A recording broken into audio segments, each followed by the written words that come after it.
recording. Tapos, there we go. We can go live. Ayan. Siyempre, we're live. Ay, Sabado na naman pala. Yes, Saturday. March 6. Maso na, magandang gabi. Winnipeg, good evening Winnipeg, good evening Manitoba, good evening Canada. This is Queen Noel of the Queen Noel and Tito Aldo Show. Ayun, magandang gabi mga kaibigan. Yun ang mga bate. Ayun, mga bate. Sige, mga bagong gupit. Dahil bukas na ang barberia ng bayan. Si Senny would like to say shout out to Senny of Senny's Hair Salon on McPhillips and Inkster in Winnipeg. Kuya, pogi na kuya. Yeah. So thank you everyone for watching our recorded interview with Councilor Vivian Santos last week. Marami po siyang naging views and we discussed about the housing project na gagawin po using ito, very creative to, Tito Aldus. Yung pinag-usapan natin with Vivian Santos. Yeah. Yung paggamit ng mga shipping containers. Mm-hmm. Yung mga yung mga sa mga cargo. Cargo, yes. I-convert yun sa mga tiny homes. At yan, mangyayari yan through hindi ko alam kung naaprobahan na ng yung CMHC. Mm-hmm. Yung housing bureau ng ating federal government. Sabi ni Vivian nung kausap natin siya, they were just waiting for the approval, yung papers ng project na yun para matuloy-tuloy na. So may ambag dito ang federal, and at the same time, I believe that the provinces also and the city both have all levels of governments ay may suporta rito sa project na to. So tiny homes, speaking of tiny homes, naalala mo 2 weeks ago si Don Woodstock, di ba? Oo, si Don Woodstock. Tinira si Mayor. Ayo, galit na galit si Don Woodstock last 2 weeks ago eh. Oo, kasi sabi niya nung 2018 pa, sinabi ko na sa inyo, meron akong project, tie up with ano pangalan nito, yung mga Heroes veterans. Ano pangalan ng foundation na yun, Tito Aldous? Home for the Heroes ata? Home for the Heroes, ayun. Home for the Heroes, ang galing talaga ng memorya mo. Ayun, Home for the Heroes, may kakilala ko, may kakunik ako, sabi ni Don Woodstock, at pwede natin gawin sa Winnipeg. Mm-hmm. Nag-present siya, di umano, kay Mayor Bowman at sa bagong halal na konsehala ng Point Douglas, dahil yung site na gusto nila ng tayuan ng mga tiny homes, dyan sa North End. Mm-hmm. Dyan sa may Selkirk Avenue, malapit sa Flora Place, may open ground dyan na pwede talagang lagyan ng housing, tiny homes, kung tawagin nga, homes for the heroes. Kaya sabi ni Don Woodstock, wala namang ginawa si Mayor dyan eh. They did not do anything. So tayo naman, meron tayong contact actually. Yung sa pag-uusap natin sa Tito Aldous, meron tayong contact mismo sa Home for the Heroes. Oo.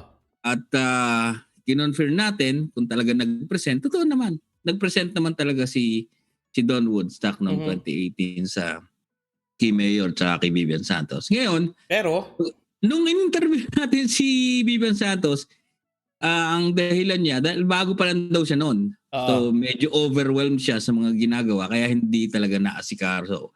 Meron siyang statement nga na hindi niya matandaan. Mm-hmm. Kaya ngayon, nung mapanood ngayon to, ay natin mag-create dito ng away. No? However, ito, sinabi naman ni Konsehalo Vivian Santos at napaganda naman ng programa niya na tiny homes din. Pero ito, hindi ito sa Homes for the Heroes Foundation. Iba itong kasama dito yung isang Aboriginal organization din na nag-advocate nitong project na to. Sabi niya rito, hindi niya matandaan. Pero bumawi naman siya. Sabi niya, sinusuportahan ko si Don Woodstock dito dahil parang napakaganda ng programa. However, ang sabi niya, hindi niya matandaan. Bumalag niya si Don Woodstock, tumawag sa akin. Ang sabi? Nagmamaneho ko, nagdi-deliver tayo dahil Kuya Spools, di ba? Oo. Nagdi-deliver eh. How are you, my friend? Sabi niya, Councilor Vivian Santos is being dishonest. Sabi ko, no, ano sinasabi mo? What are you talking about? Don't Dishonest, stop. sabi niya si Vivian Santos. Oo, sabi niya. Si Councilor, dishonest. I Bakit? asked, I watched the interview, Yeah? your interview with the Councilor Vivian Santos, and she should make a public apology. Bakit daw? Sabi ko, bakit? Yeah. Because she is being dishonest. Oh, wait a minute, Don, because we have a show tonight. If you would like to elaborate more on this issue, you are very welcome to in our show to discuss that. So mamaya po, makakasama natin si Don Woodstock, mga alas 8 ng gabi. Mhm. Panoorin nyo, ito, malaya naman. In-interview natin si Councilor Vivian Santos. Ito, para in the spirit of malayang pamahayag, Oo. fairness, di ba? Balanse lang tayo. Nag-react to si Don, mapakinggan natin ano yung reaction niya. Dahil sabi ni Kunsyala, hindi ko matandaan yan eh. Bago pa lang ako niyan eh, di ba? Mhm. Hindi niya matandaan. Tapos ngayon, mag-i-election eh. Biglang nagkaroon ng programa sa housing. Mhm. Di ba? Hindi ko alam kung namumulitik ang mga tao dito. Anyway, so mamaya po, mapapakinggan natin si Don Woodstock. Pero, may pero. bago natin mapakinggan si Don Woodstock mamaya sa kanyang banat, no? Tungkol sa housing. Talagang nagigil sa housing to si Pero, believe ako doon sa tao dahil talagang very passionate. At alam niyo ba, yung si Don Woodstock, yan ang utak sa likod ng recycling bin. Yeah. Totoo yun. Kahit mag-research kayo sa City of Winnipeg Archives, I will tell it this in English because I know he is watching. Don Woodstock was the man, one of the people behind why we have the recycling blue bin. So, titingnan natin kung gaano siya ka-passionate naman dito sa area na to in terms of housing. So yun, mapapakinggan natin si Don Woodstock. Pasensya na kayo kung tumatahol yung aso ko. Nagre-react eh. Nagre-react yung aso. Same thing rin kayo, Noel. Halimbawa, nag-react si Don Woodstock against kay Councilor Vivian Santos. Pwede mag-join si Councilor Vivian Santos yan para sa fair, tamang pamamahayag, no? Yeah. If both of them are watching, if Councilor Vivian Santos is watching right now, today is Saturday, 7:36 in the evening, Central Standard Time. Don Woodstock, if you're watching, I know that you are okay to have both of you, like Councilor Vivian Santos and yourself, to talk about this issue. What really happened in 2018? Was there really a paper that you submitted to the office of the mayor for this project? Or was it just a mere presentation? So the public would like to know what is the truth. Because when you called me this evening, you told me that Councilor Vivian Santos is being dishonest.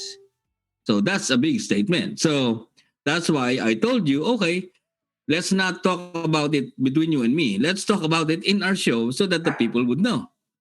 Diba? Ganun lang yun eh.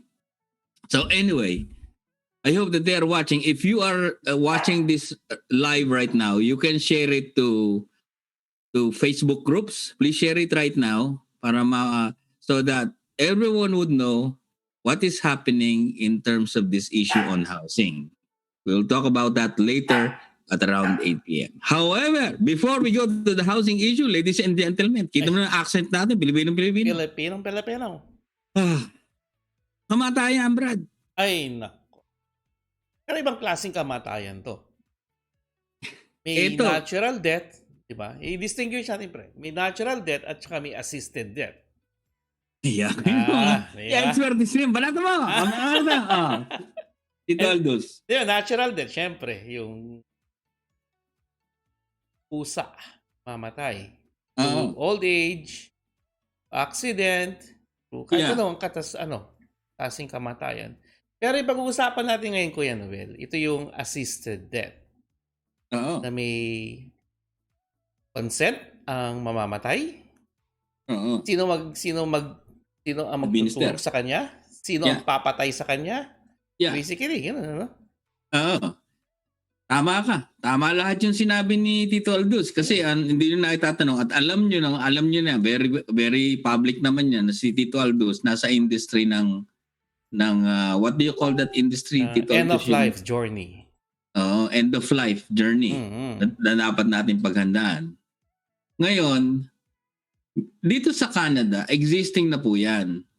Kaya nga po, very vocal naman dyan si Monsignor, kaibigan natin, Monsignor Sunga, bigla ako masabi sa sa Pasig din Monsignor Enrico Samson. Na very vocal ang Catholic Church at talagang kinukundina nila since then. Kasi ano pa yan ang medical assistance in dying, napatupad po yan ng Supreme Court noong February 2015 pa po yan. So batas na po yan dito sa Canada na pwede tayong, may tinatawag na MAID, yung Medical Assistance in Dying. Yeah. Na may iba't ibang sitwasyon, may mga forms po na pinifill upan yan at merong mga criteria kung kayo ay papasa doon kung gusto nyong gawin ito na kitilin, tapusin yung buhay nyo dahil ang basahin nito, Tito Aldous, yung sabi nung code, nung criminal code, kailangan masatisfy yung Canadian Charter of Rights and Freedom. Yes. Yun yung yung choice to nung tao at nung mga kamag-anak niya, 'di ba, yung mga mahal niya sa buhay, kung halimbawa naghihirap na, kung talagang lantan-lantang gulay na, gulay 'di ba? talaga, yeah. Ayaw mo makakita naghihirap yung mo, 'di ba? At mayroong kasulatan naman na nag-fill up ng form na kung sakaling dumating ako sa panahon na to, bawiin niyo na yung buhay ko. So, legal po dito 'yon sa Canada. Ngayon, yung Bill C7, Tito Aldous, may tatanong ko lang kayo, Noel. So, yung topic natin is Canada-wide na, hindi lang Quebec. Hindi lang per province. Oo. Canada-wide na. Oo, kasi yung nabanggit mo yung Quebec, kaya nagkaroon ng mahaba itong talakayan Kaya nagkaroon ng proposed amendment to the criminal code tungkol doon sa MAID, sa medical assistance in dying, dahil doon sa kaso sa Quebec. Yung detalye noon, mamaya mapapanood nyo doon sa, hindi naman detalye, yung background noon, mapapanood nyo mamaya. Sa interview natin, Kevin Lamuro, who is a member of the parliament ng Liberal Party na nakaupo ngayon. Diba? Kasi panahon nila, nung maipatupad yung di ba? Yung medical assistance in dying. Ngayon, nasa Senate pa at nasa House of Commons pa yung amendment na medyo ino-oppose ng maraming sektor dahil ito ay magbibigay ng mai-extend yung yung karapatan mai-extend yung ano ba tawag dito? Yung criteria doon sa mga tao na gusto nang mamatay. Kaya lang sabi nila, halimbawa, yung mga yung mga may mental illness. Yung mga may mental illness daw, ang sabi doon sa amendment, binibigyan ng 2 years. After 2 years, kung talaga wala na mangyari doon sa tao, yung physician, ay meron ng karapatan para kitilin yung buhay ng ng may problema sa utak. Siya magdi-decide, Kuya Noel, yung physician? Yung doktor, yung physician. Yung yung tumitingin doon sa pasyente. Ngayon, sabi nung isang may mentally challenged na tao, pambihira, ang mas madali pa dito sa Canada mamatay kesa bumuo kayo o magbigay kayo ng mga programa para makatulong kayo sa mental health. Diba? Kasi parang parang pinabayaan mo dahil parang imbis na magbigay ka ng mga programa to improve o para ma-cure yung mental health na napakaraming kaso na ang ginagawa pa ng gobyerno o ang gagawin pa ng gobyerno talagang parang pinabayaan na in 2 years time, pagka wala pa nangyari sa tao na yan, patay na yan. Ang daming isa yun sa mga mababago, pero hindi pa natutuloy yung amendment, yung Bill C7 nga yan. Tapos isa pa yung yung consent ng tao na halimbawa ngayon isusulat ko na, Dr. Aldous, bago ako mamatay, pagka nawala na ako sa katinuan, etong kasulatan na to ay magpapatibay na pwede mo na akong patayin. Wala ngayon yan. Doon sa amendment na yun, magkakaroon ng ganito. Ang argumento dyan, paano kung incapable na ako? Di ba, hindi na ako makapagsalita. Pero sa isip ko, tapos ang akala ng mga doktor, ang akala ng mga tumitingin sa akin wala na tong pag-asa. I-euthanize na to, patay na to. Pero sa loob-loob ko, hindi yun ang gusto kong mangyari. Nagbago ang isip ko na gusto ko pa mabuhay. Pero hindi ko mai-express.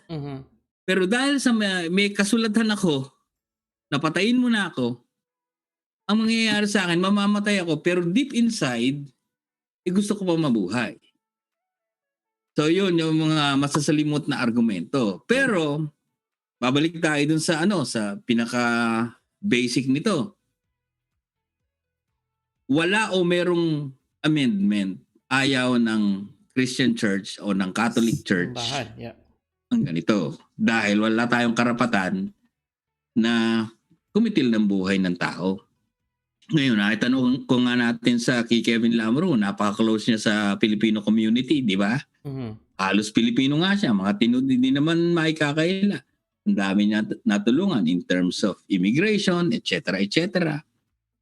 Paano niya i-connect yung plataforma ng liberal na yung pinatutupad na batas ng liberal na hindi naaayon doon sa kulturang Pilipino. Although hindi ko sinasabi na dapat lahat ang kulturang Pilipino dito. Niyayakap natin ang kultura ng Canada. Ginagalang natin mga naniniwala sa euthanasia.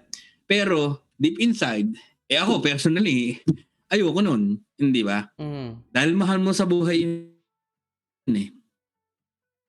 Di ba? Depende rin sa sitwasyon siguro niyan. Pero ako personally, hindi yun ang naging foundation ko or moral foundation ko para tanggapin yun, yung euthanasia dito sa Canada. Ngayon, may iba tayong opinion dyan.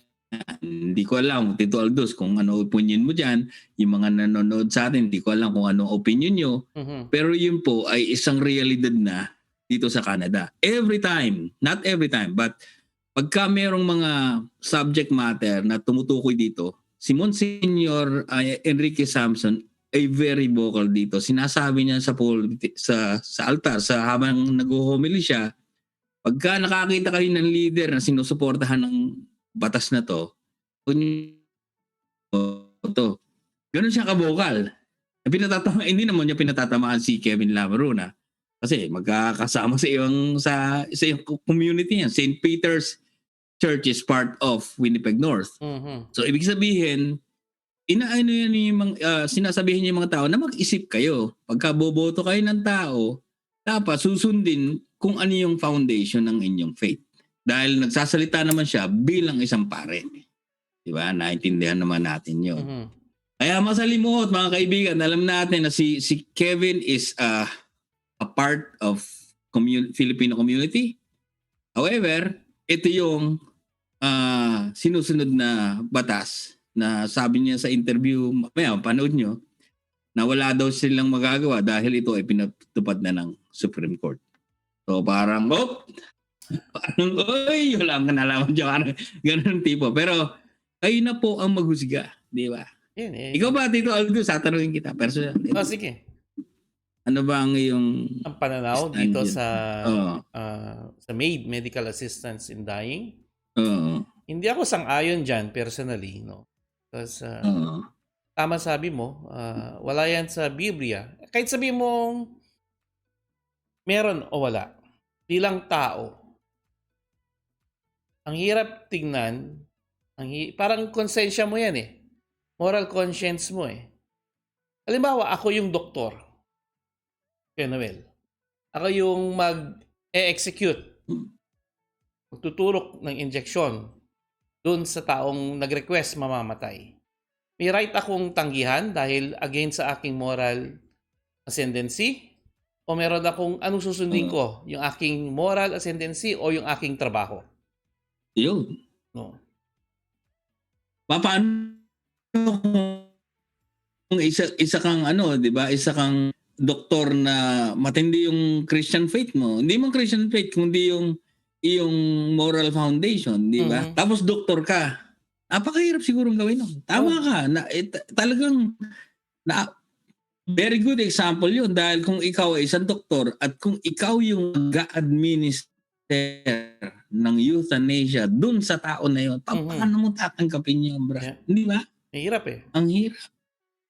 So, pero yun ang batas dito. Di ba? Isa yan sa mga controversial na dito eh. Tulad ng yung marijuana legalization, di ba? Maraming mga usapin dyan, iba't iba ng opinion. Tapos ito yung euthanasia or yung major medical assistance in dying. Otherwise known as the right to die legislation.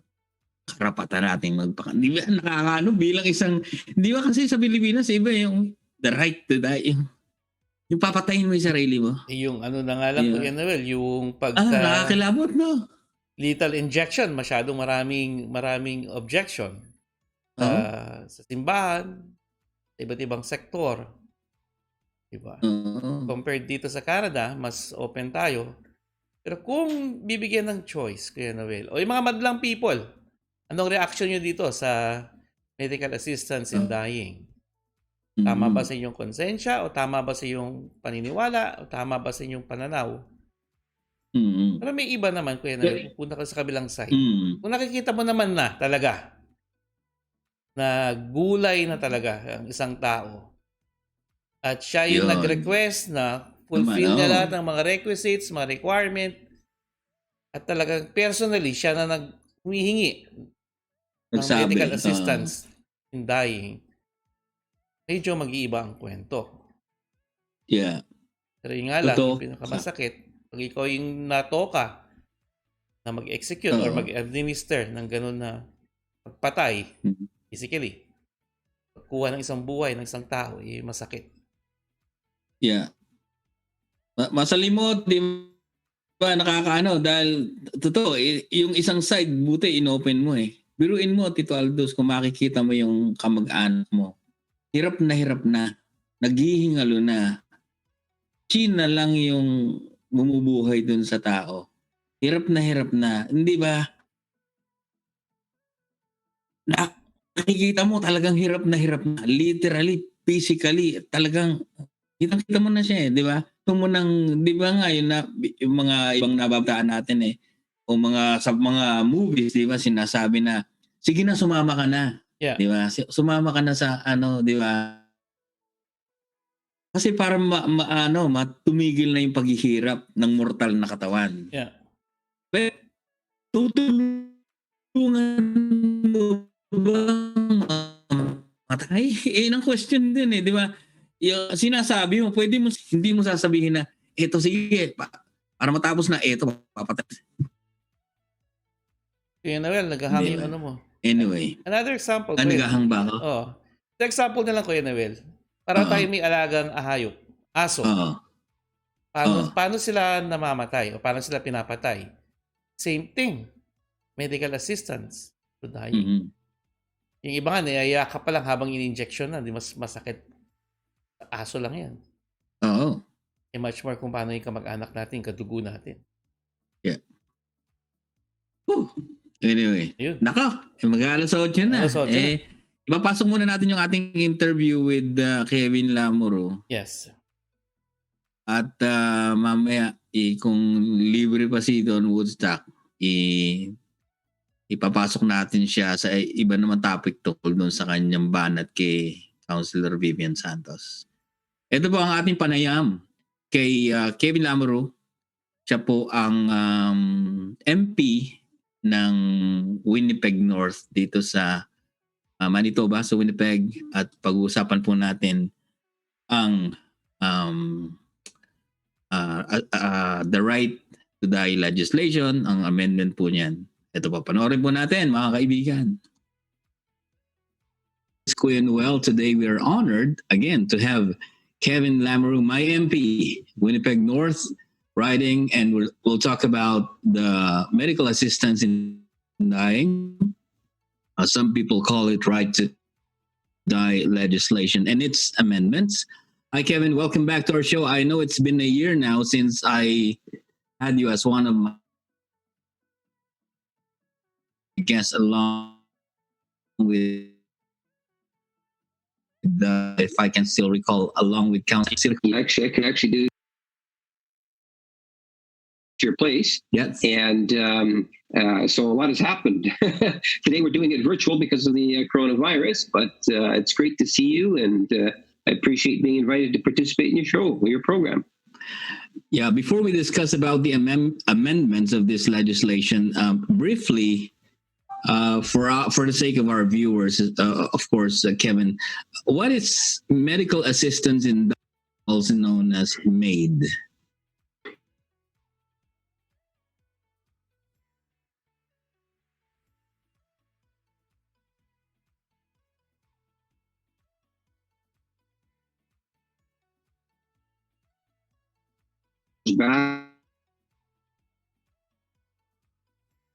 When we had people in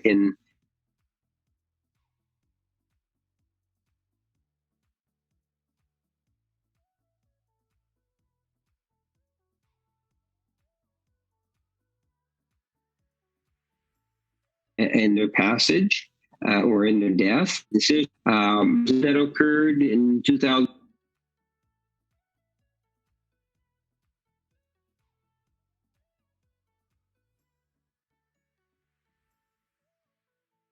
Harper is the prime minister, and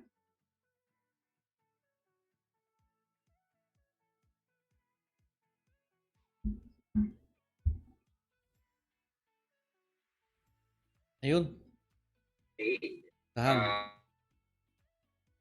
but it's medical assistance in passing or in death, and that's for people that are really terminally ill, like they've hit a point in which desire is to pass, and this would do.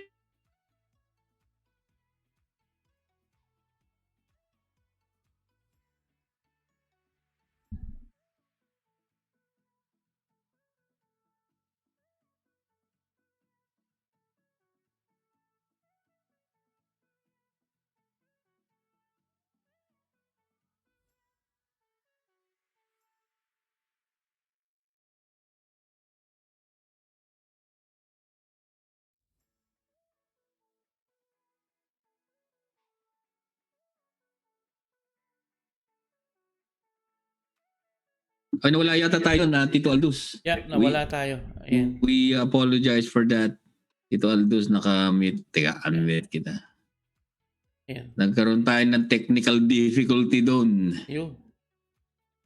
So, napapanood niyo ba kami? Ayan, meron pa tayo sa screen. Nasa Facebook Live pa tayo. No? Itutuloy natin yun siguro sa separate video natin or video recording na. Although, kasi video recording naman siya, we will just post it separately sa separate post yung ating interview with Kevin Lamoureux, kasi naghihintay na po yata si kaibigan natin si Don Woodstock para sa kanyang issue with Councilor Vivian Santos on the Tiny Homes Project. Are we still live on Facebook?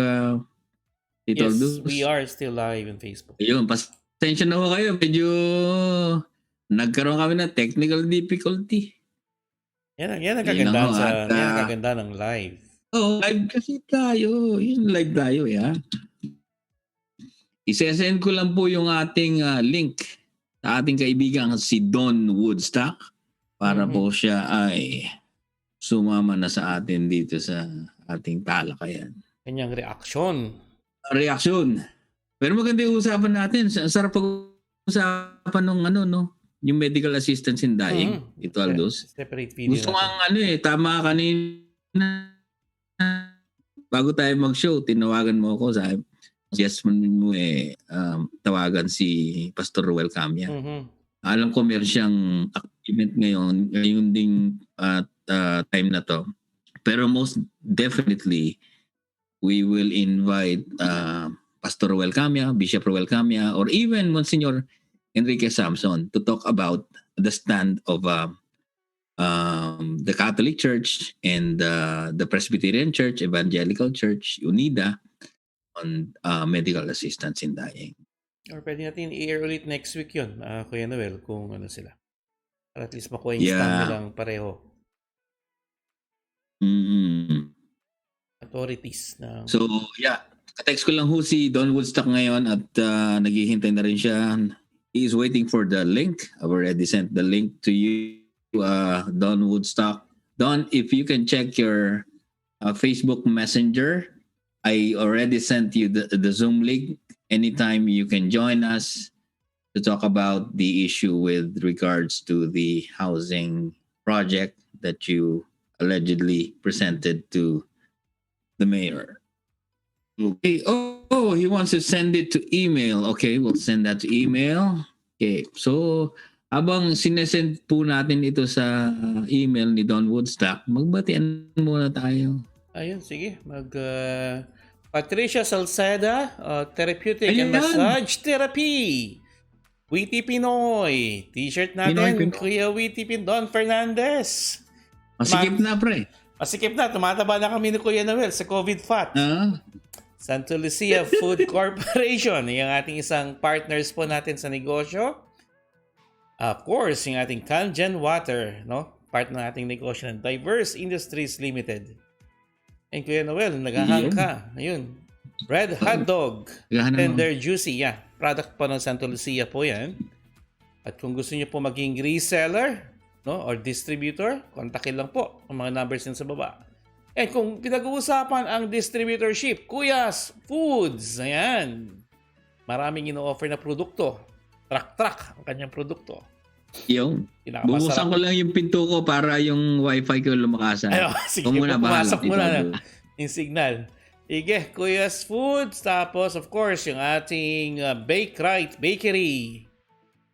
Airlift ng AIM Global, AIM World dito sa Winnipeg. Masarap na tsaa? Masarap na tsaa. Amazing Barley. Ayan, ang pinakamasarap. Kulay green yan. Pure Barley. Kontakin lang niya po yung mga numbers yan sa baba. Gusto niyo magpadala sa Philippines, pang-remit, express padala. 204-306-8383. Gusto niyo mag-shopping ng damit, The Red Closet. Ayan. Of course, yung attorney ng bayan, Jose Casares Law Office dito sa Mac Phillips, Winnipeg, Manitoba.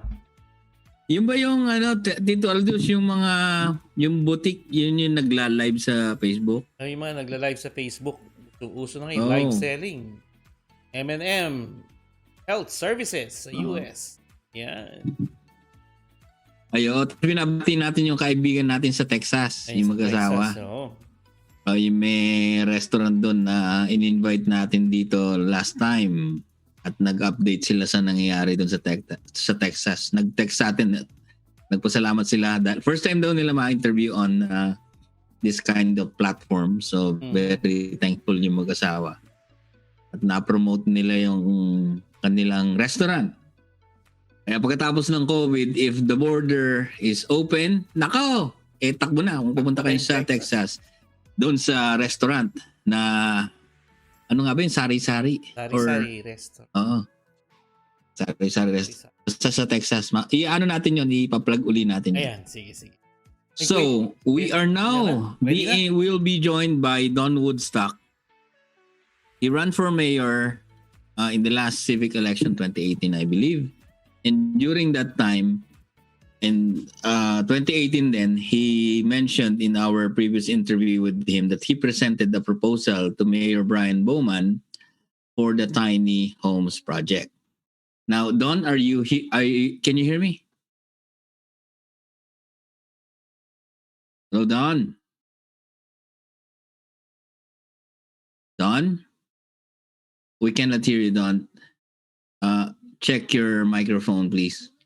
All right. So, yeah, as I was saying, and during the first part of our program here, we discussed about our interview with Vivian Santos, where she mentioned that she can't really remember the proposal that was made by Don Woodstock with respect to the tiny. She also mentioned that she was very new then as a newly elected city councilor of Point Douglas Ward. Don Woodstock is now in the house, and I hope he can hear us. Don, can you hear us? Hello, Don. Yes, I can hear you. Can you hear me?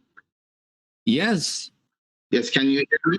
Loud and clear. Good. How are you, Don? Thank you. Yes. How are you? I'm doing well. I'm doing well, my friend. I'm doing well. Okay, so Don, you called me this morning. It's a little spotty where we are, but I guess you can see a little bit clearer. Good. Yeah. So, yeah, if you can hear me, I was just saying that you called me this morning. I'm hearing you. Are you hearing me? Yes, I can hear you.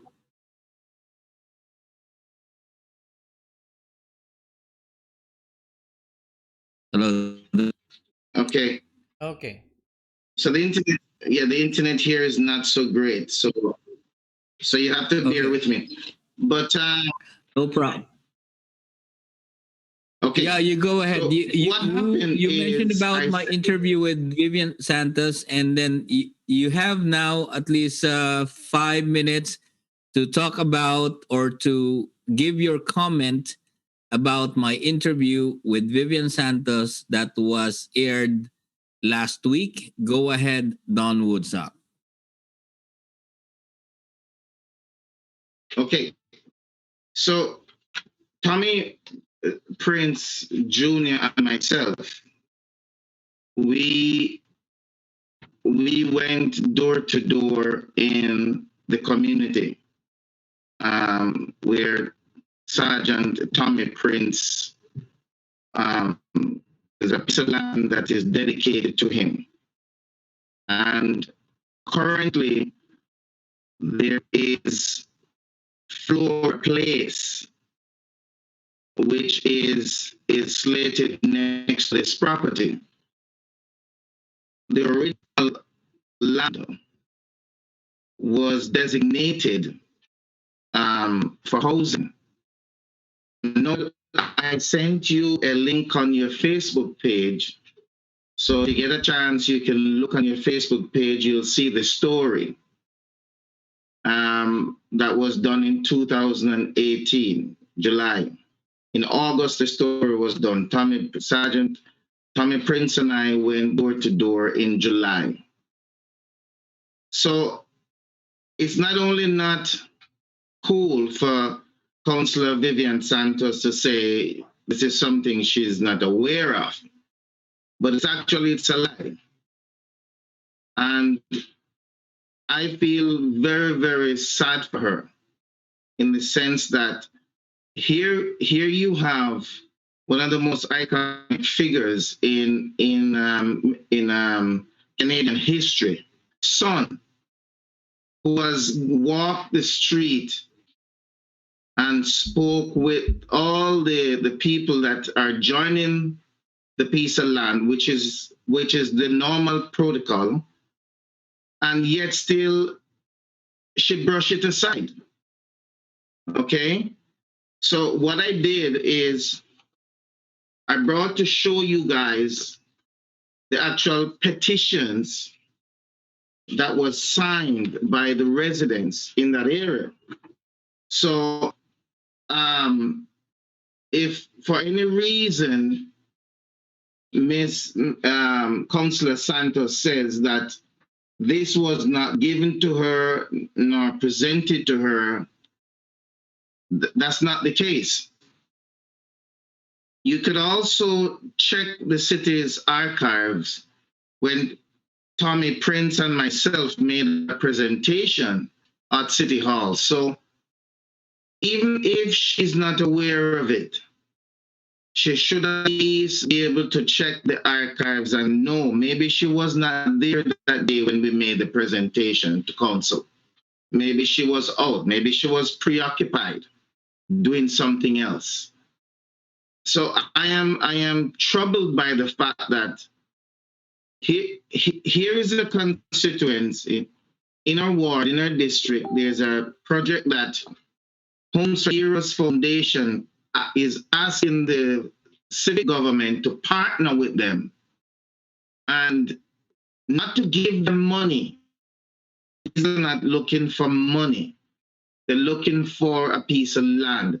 And the land that we are asking them for is land that was originally designated from World War I for housing.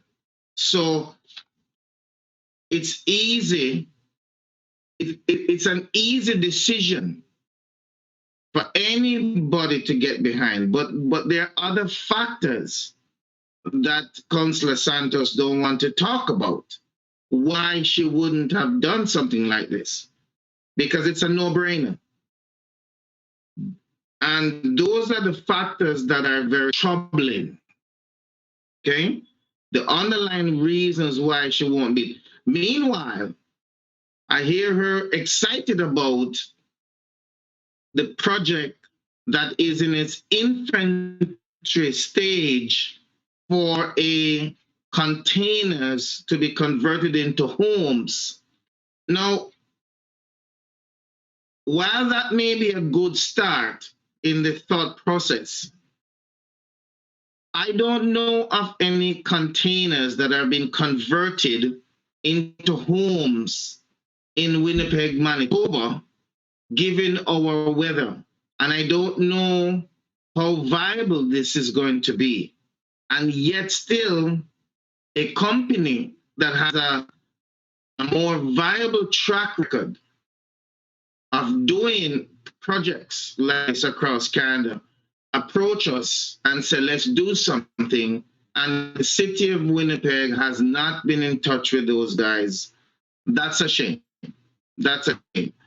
And so what is happening now, because we have 3 people died on the street, and there's a 4th person with a body that's been found, nobody wants to say whether or not this is a homeless thing, and the police is going to try and keep it hush-hush, because it's embarrassing, especially for a mayor who wants to talk about Aboriginal rights and needs and wants and tell everybody he is Aboriginal, but at the same time, his own people are at the bottom of the ladder, and he hasn't done anything more than create a righteous indignation of why we should accept Aboriginal cultures and feeling when nobody was contesting that in the first place. Nobody says that the Aboriginal people, that this is not their land. Nobody has ever, I have not seen any well-thinking individual in politics or otherwise in business says this is not, this was never Aboriginal land. Nobody's saying that, but he finds it very easy, and it's supported by Councillor Vivian Santos. It's to support that notion that we must all pray that this is the land of the First Nation, the Aboriginal, and we must all say this, and we must all try to come together around this one idea. Well, wait a minute. Talk is cheap. Actions speak louder than words. So to me, it's very troubling that the land is there. The space is available. A part of the land is now called Flora Place. All of that land was was designated by the federal government for housing from World War I and II. The city bulldozed the land in the 70s because it was badly kept and badly run down. And they have a Sergeant Tommy Prince memorial on that piece of land. So they're very comfortable to give a flag raising ceremony. They're very comfortable to give, put a medal on your chest. But in terms of actually doing something to solve the problem, they are interested in waiting until there's a major outcry. There was more than 180 people who saw the post that I put out and who have read it and talked about it in the last 3 weeks. More than 180,000 Winnipeggers either talked about it, and so all of a sudden they're nervous. And if you notice what's happening, you have a set of councillors, both divided council, because you have Miss Councillor Gilroy, you have Councillor Santos, you have Councillor, and there's another lady who is doing something that relates to working with one group, which is the downtown group, to provide housing. And then you have Councillor Kevin Klein and 2 other councillors doing something for the Lighthouse Mission.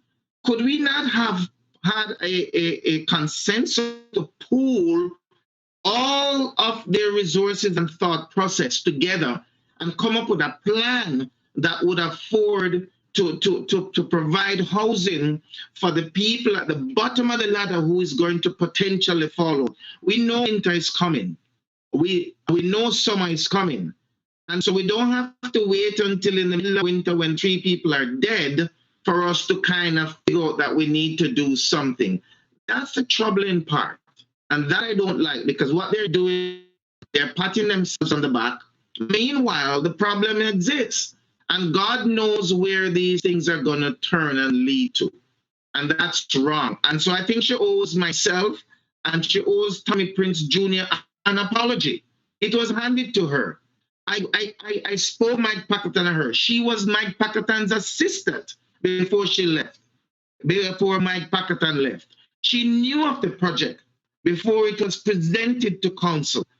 And for her to come and say that she is not aware of it, that's wrong. That's wrong. That is totally disrespecting Tommy Prince's effort, totally disrespecting my efforts, totally disrespecting the 75 signatures that we have from the neighbors, from the people who signed the petition that says that they have no problem with you piece of land. It's totally disrespecting those people.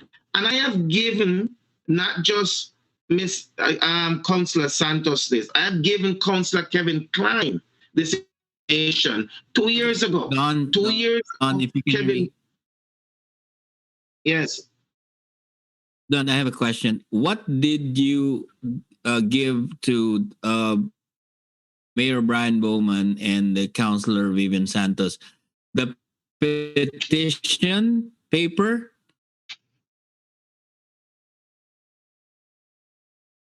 The petition paper that asks for the land that the Homes for Heroes Foundation, who has done building across Canada for tiny home projects, and all they wanted was a piece of land. We found the land. We found land, empty land that is available.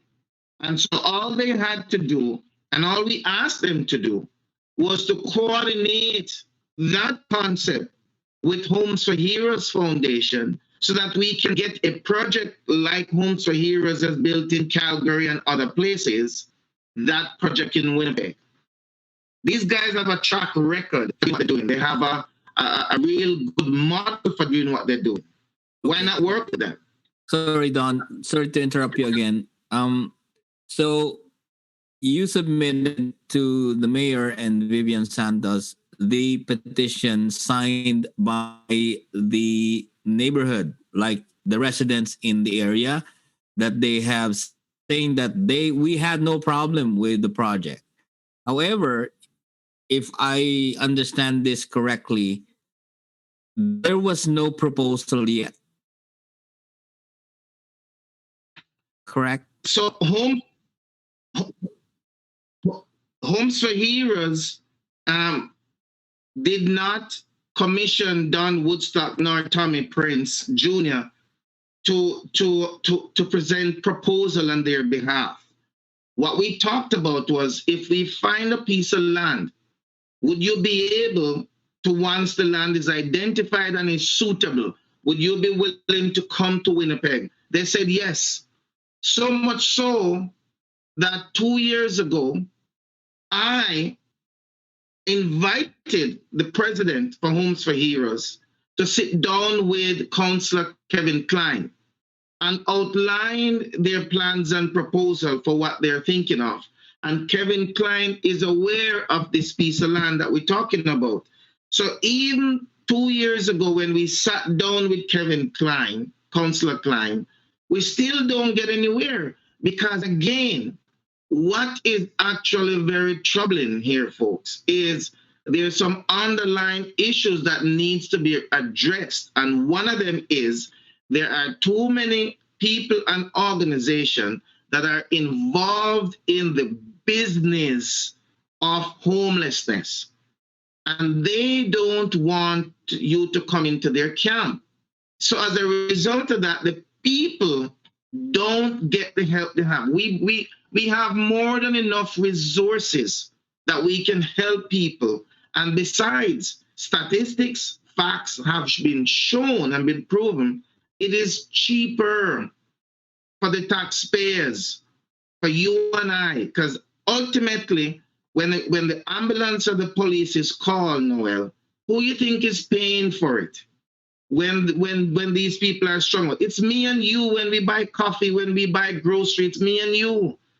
So they don't want to educate the rest of the masses that they're not doing me a favor. They're not doing Tommy Prince a favor, Junior a favor.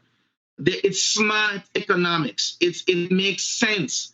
It's a humanitarian thing. It's a good thing to do. It's a genuine good thing to do when you can provide homes. Besides, we have the Human Rights Museum right here, and yet still we have people dying on the street. The basic, Canada has declared that the basic human rights, housing is one of the basic human rights. So what are we doing, folks? What are we doing? Yeah, Don, last question before I let you go. Because this happened 2018, I was just wondering what happened in between. Like you mentioned, or you said that the mayor did not do anything, Vivian Santos did not do anything. What happened in between from 2018 until now? Did you follow up with the mayor, with Kevin Klein, or what happened in between, and what's the status of this, and what are your steps to realize this project of making this project a reality? So realizing that our conversation with Kevin Lamoureux went nowhere, because we, out of frustration, we went and spoke with Kevin Lamoureux. And Kevin Lamoureux and I met with Tommy Prince Jr. And he knows, and Kevin Lamoureux is a veteran himself. And Kevin said it's a great idea. And he said, leave it to him. He knows who Homes for Heroes are, so forth. I have talked to MPs. I have had conversation with MLAs. I don't want to call their name because I don't want to embarrass anybody more, because every time I mention it, how much they don't do anything, they seem to be embarrassed by it. But the truth is, The only thing left for me to do, which I have done, is I have identified 2 business partners who said to me they are willing to put their own money into this project to at least get it off the ground and hopefully get the government involved. One of them have committed more than $400,000. Now, that is just commitment. So until it is actually set in stone, I don't want to say who they are, and they themselves have told me, see what the government is doing, because now for the first time last week the government announced that they are going to put $2.5 million into housing. Well, for 2 years, over a 2-year period. It's the same thing we did with the Bruce Oak Recovery Center. We have anybody who is on meth, it takes them 2 years to come off meth. The Bruce Oak Recovery Center get millions of dollars from the government on a model that will provide services for people in a 3-month window. No, you don't have to be a mathematician or an economic genius to figure out that if it takes someone 2 years to come off meth, any model that you put on paper that does not incorporate a 2-year window to help that person is a flawed model and is nothing more than an opportunity to fatten your friends and your family. That's exactly what the government is doing with this $2.5 million over 2 years to provide housing. Everybody is jumping up because they want the heat to come off them. And I'm saying to folks, don't stop. Keep pressuring them because they have not done what they really need to do. They need to break this cycle up. There's mental health issues why people are on the street. There are financial issues why some people are on the street. There is a criminal element into those people that are on the street. I have walked the streets. I have talked to people. My wife and I have YouTube videos of us documenting us talking to people. So what I'm saying to you that I am not a nurse. I'm not a medical practitioner. I'm just an average guy who decided to take it up and find out what the facts are. And believe me, when I see politicians like Councillor Vivian Santos, barefaced lie about something that was presented to her, and she know of it, okay? And then she's gonna talk about it in the way she do. That is troubling. That's troubling. Well, thank you very much, Don, for your time, and we will touch base again for more issues. All the best to you, my friend. You bet you. All the best. And keep on doing what you guys are doing, okay? Take care. Right on, man. Bye. Bye. Ayan po mga kaibigan, si Don Woodstock, no? Ito Aldous, nakamute ka. Ay, tali po kuya. Teka, unmute kita. Ayan na po. So hinamon niya si Councilor Vivian Santos. Sabi niya kailangan daw maghingi ng public apology si Councilor Vivian Santos dahil hindi raw tama yung sinabi niya na hindi niya natanggap o hindi niya matandaan na merong ganong proposal. Actually, it was not a proposal. In fairness to Councilor Vivian Santos, it was a petition signed by the residents in the area na nagsasabi, as far as I understood the explanation of Don Woodstock, na nagsasaad na wala silang problema na magtayo ng tiny homes dun sa lugar na malapit sa Flora Place. Sa may Selkirk po ito, Selkirk Avenue, at sa may Sergeant Tommy Prince. Yun po sa likod nun. At isang kumilos dito, yung anak mismo ni Sergeant Tommy Prince, na si Junior mismo. Pero kaya ba't nakakapagtaka? Dun sa interview kay Councilor Vivian Santos, hindi niya sinaad kung bakit nila tinanggihan. Hindi nga niya ang sabi niya hindi niya matandaan eh. So, Hindi naman niya sinabi na tinanggihan, kundi ang statement cannot really recall that or hindi niya masyadong matandaan. Pero bumawi siya, sabi niya, naniniwala siya dun sa advocacy ni Don Woodstock tungkol dun sa housing. However, hindi yun ang issue. Ang issue is, ano ginawa mo dun sa petition na yun? Sabihin na natin wala talagang proposal. Di ba? Walang proposal eh. Kasi initial stage eh. Ang ginawa nung dalawang to, si Sergeant Tommy Prince Jr. tsaka si Don Woodstock, nangalap ng signature.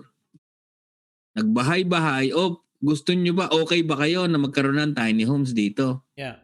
Para sa mga homeless, para sa mga veterano, particularly kasi yung foundation na yan ay para sa mga veterano yan eh. At si Sergeant Tommy Prince Jr. ay anak is veterano. Dapat malaman din ng mga Pilipino, lalo na yung mga Pilipino, sino si Sergeant Tommy Prince, di ba? Aboriginal po yan na lumaban sa giyera. At ang nakakalungkot niyan, si Sergeant Tommy Prince, Tito Aldous, nakakalungkot na naging homeless. Namatay na na alcoholic. Alcoholic, yes. Oo. So, yun ang nakakalungkot na is nakasaysayan niya na lesson sa ating lahat. Di lang sa mga aboriginal, kundi sa lahat sa atin na siguro may mga pagkukulang ang society, ang lipunan, ang sarili niya, ang kanyang mga support group, kung bakit siya nagkagaroon. Pero ibang usapan po yun. Yeah. Pinag-usapan natin ngayon yung issue ni Don Woodstock. Kung bakit wala daw ginawa si Councilor Vivian Santos. At ngayon, merong ina-advocate naman si Councilor Vivian Santos na housing project naman. Hindi ba? Sabi ni, kumbaga sa loob-loob ni Don, bakit ganon? Nung ako ang nagsimula ng project, wala kang ginawa. Hindi ba? Tapos ito, malapit na eleksyon, titira kayo ng ano. Hindi naman tanga tao. Di ba? Kakaalaman na kung sino yung boboto mo sa eleksyon. Paala kayo sa buhay.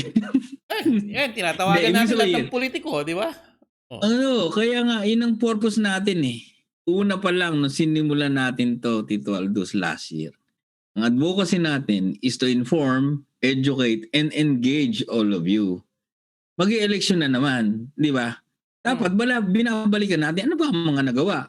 Ano ba nga yung mga strategy ng mga politikong to? Bakit ngayon lang naglalabasan yung mga housing program? Kung kailan ang election, next year na. Ba't hindi nagawa? Meron nang nakaabang na project si Don Woodstock. Ba't walang ginawa?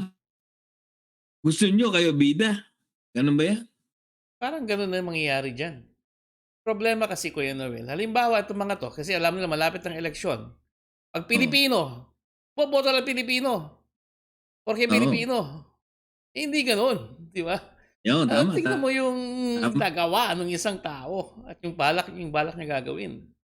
Oo, hindi Walang yung personalidad. loyalty. Tama.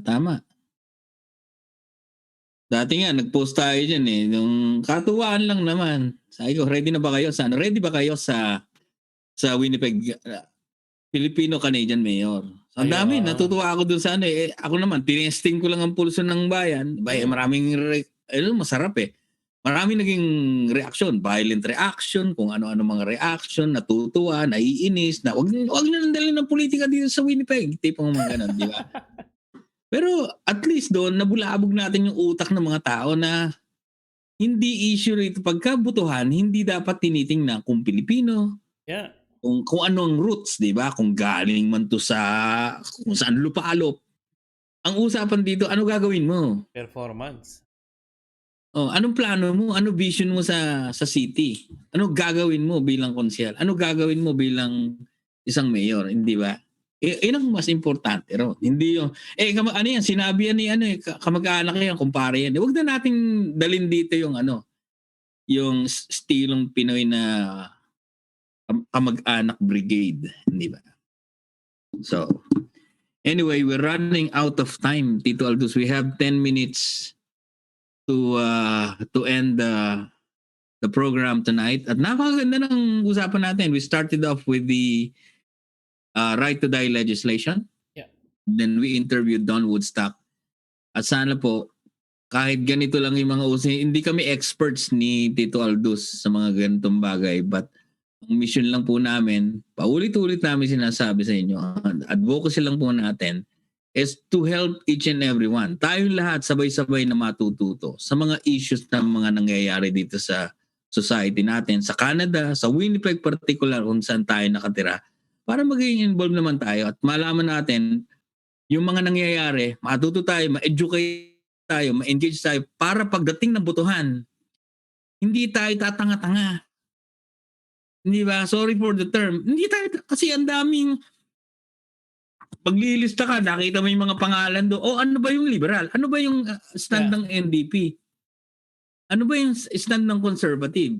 Di ba? Pagdating ng panahon na yun, at least meron tayong idea kung ano yun. Sana maalala nyo, yung tinalakay dati ni Tito Altos ni Nakakaano lang, Kuya Noel. Itong show natin is very pangmasa, very educational, tama ka. Ina-encourage namin kayo mag-react, mag-share ng iyong comment, no? Yung may comment na may saysay, no? Para at least alam po ninyo ang iyong karapatan later on. Alam niyo yung gagawin po ninyo later on, no? Sa mga buhay-buhay natin dito sa Winnipeg. Tama. Okay, nakikita niyo kamay dito. May kamay dito eh. Si Francis. Sabing Ito, bunso ko yan. Kasi alam niyo na, working from... bumati ka muna. Bumati na. Thank you very much. Alright, see you later. Ayun. So mga kaibigan, maraming pong salamat sa isang masarap na kwentuhan. Masarap ng kwentuhan. Nagabi, pasensya na kayo sa internet connection natin. Medyo naputol yung ating interview with Kevin Lamro. But it will be on YouTube. That particular interview will be on our YouTube sa Diverse TV channel. Kung gusto nyo mag-subscribe na po kayo. Nagsisimula pa lang po kami mag-promote ng YouTube na yan. And at the same time, it will be on our Facebook page po, yung ating interview with Kevin Lamro. At ito pong live broadcast natin ngayon. Yep. Ayun. Alright. Pasalamat kami sa mga nanood ngayon at mga naka-silent view at mga naka-read view. Ayun. Next time, mag-react naman po kayo. Ayun. Again, thank you so much po sa iyong engagement sa amin. Tsaka walang maling, lahat ng opinion counts. All opinion counts. Kahit ano pa yan. Kung mas maganda yung nasasanay tayong makialam. Ayun, para yun makakatulong kasi yun sa mga decision making. Ang decision making, hindi lamang sa pamilya yan, hindi lamang pampersonal. Mas mahalaga rin at napakahalaga rin yung desisyon na ginagawa natin bilang mamamayan ng Winnipeg at ng buong Canada. I thank you. I thank you. I thank you. Magkikikya muna ako. Ay, sige. Nagutom ako eh. Nagutom ka. Ako rin. Ikakain ng papaitan. Masarap na sabaw. Ayun, papaitan. Kikiyang papaitan. Yung mga gusto nyo magbulalo. Ako the best. Alam na, galing sa farm. Alam na this. Fresh from the farm. Fresh from the farm. Alright. Sige. Naku. Tangalan po ng Diverse Industries Production. Ito po si Kuya Noel. And ito ay Kuya Aldous po ninyo. Again, dito lang po sa Kuya Noel and Tito Aldous Show. And Tito Aldous Show. The City of Pegwan. Maraming salamat. Bye-bye.